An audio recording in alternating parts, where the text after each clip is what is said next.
نحمده ونصلي على رسوله الكريم اما بعد بسم اللہ الرحمن الرحیم۔ رسول اللہ صلی اللہ علیہ وسلم نے ارشاد فرمایا کہ پچھلی امتوں میں سے ایک شخص تھا، اللہ تعالیٰ نے اسے مال اولاد سے نوازا تھا۔ جب اس کی موت کا وقت قریب آیا تو اس نے اپنے بیٹوں سے پوچھا کہ میں نے اپنے آپ کو ایک باپ کی حیثیت سے کیسے ثابت کیا؟ تو لڑکوں نے جواب دیا کہ بہترین باپ۔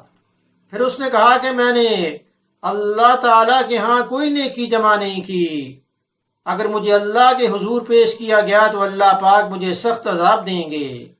لہذا اس نے اپنے بیٹوں سے یہ کہا کہ جب میں مر جاؤں تو مجھے جلا دینا، جب میں کوئلہ بن جاؤں تو مجھے پیس دینا اور تیز ہوا میں اڑا دینا۔ لہذا جب وہ مر گیا تو اس کے بیٹوں نے اس کے ساتھ ایسا ہی کیا۔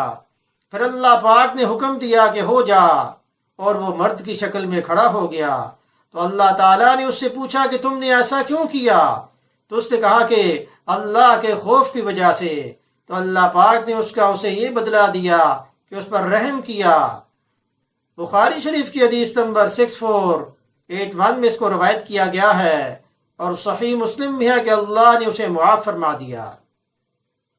تو اس حدیث سے ہمیں توبہ کی اہمیت کا پتہ چلتا ہے کہ انسان سے چاہے کتنے ہی گناہ کیوں نہ سرزد ہو گئے ہوں، لیکن اللہ کی رحمت سے نا امید نہیں ہونا چاہیے، پکی اور سچی توبہ کرنی چاہیے۔ ہم اللہ پاک سے جو گمان رکھیں گے اللہ پاک ہم سے وہی برتاؤ کریں گے۔ لہذا اللہ پاک ہمیں پکی اور سچی توبہ کرنے کی توفیق عطا فرمائیں، زیادہ سے زیادہ نیک کام کرنے کی توفیق عطا فرمائیں، آخرت کی فکر کرنے کی توفیق عطا فرمائیں۔ حدیث سننے کے بعد اسے شیئر بھی کریں تاکہ یہ آپ کے صدقہ جاریہ بن جائے۔ وما علینا الا